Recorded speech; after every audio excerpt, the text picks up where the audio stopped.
माझ्या फॅमिलीमधली फर्स्ट महिला ग्रॅज्युएट आहे क्या आणि बात है! आता खानदानामधली पहिली गव्हर्नमेंट सर्वंट असेल. माझे पूर्वज, माझे आजोबा, माझे अ, आता वडील ते मजुरी काम करायचे. आई बांगडे भरायचं काम करते.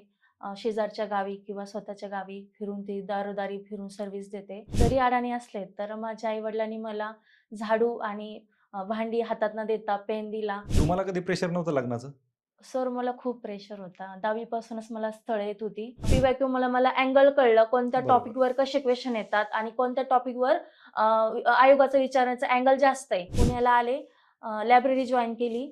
सर पण आलो तर खरी, पण कसं व्हायचं, भागवत नव्हतं. घरून काही ठराविक रक्कम यायची. घरच्यांना विश्वास घेऊन मी पुण्यात गेले सर.